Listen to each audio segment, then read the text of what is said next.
اس پارے میں دو حصے ہیں، سورہ بنی اسرائیل مکمل اور سورہ کہف کا زیادہ تر حصہ۔ سورہ بنی اسرائیل میں 4 اہم باتیں بیان ہوئی ہیں۔ پہلی بات، واقعہ معراج۔ نبی کریم صلی اللہ علیہ وآلہ وسلم کو اللہ تعالیٰ نے جاگتی حالت میں جسمانی طور پر رات کے وقت مسجد حرام سے مسجد اقصی اور پھر آسمانوں کی سیر کرائی۔ یہ واقعہ ایک عظیم معجزہ، اللہ کی قدرت کی روشن نشانی ہے۔ دوسری بات، بنی اسرائیل کا فتنہ و فساد۔ بنی اسرائیل کو پہلے ہی خبردار کر دیا گیا تھا کہ وہ 2 مرتبہ زمین میں فساد برپا کریں گے۔ پہلی بار انہوں نے اللہ کے نبیوں کو ستایا تو ان پر سخت عذاب نازل ہوا۔ دوسری بار بھی جب وہ ظلم اور سرکشی میں حد سے گزر گئے تو دوبارہ تباہی ان کا مقدر بنی۔ اس سے یہ سبق ملتا ہے کہ قوموں کا عروج اور زوال ان کے اپنے اعمال کا نتیجہ ہوتا ہے۔ تیسری بات، اسلامی آداب و اخلاق۔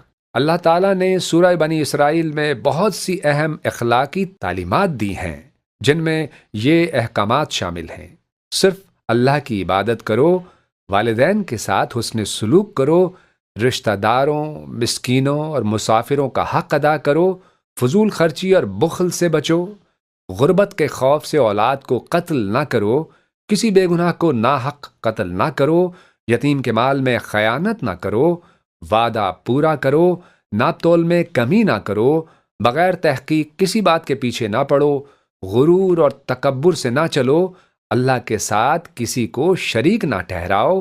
یہ تمام ہدایات ایک بہترین اسلامی معاشرے کی بنیاد ہیں۔ اس کے بعد سورہ کہف کے ابتدائی حصے میں 2 قصے اور 2 مثالیں بیان ہوئی ہیں۔ پہلا قصہ اصحاب کہف۔ یہ چند ایمان والے نوجوان تھے جنہیں ایک ظالم بادشاہ شرک پر مجبور کرتا تھا۔ انہوں نے ایمان کی حفاظت کی خاطر اپنا گھر بار چھوڑا اور ایک غار میں پناہ لی۔ اللہ تعالیٰ نے انہیں وہاں 309 سال تک گہری نیند میں سلا دیا۔ جب وہ بیدار ہوئے تو دنیا بدل چکی تھی اور اب وہاں اہل ایمان کی حکومت قائم ہو چکی تھی۔ دوسرا قصہ حضرت موسیٰ اور حضرت خضر علیہ السلام کا ہے، جس کی تفصیل اگلے پارے کے آغاز میں بیان کی جائے گی انشاءاللہ۔ پھر آگے 2 مثالیں بیان کی گئی ہیں۔ پہلی مثال، 2 آدمی تھے، ایک کے پاس باغات تھے اور دوسرا غریب تھا۔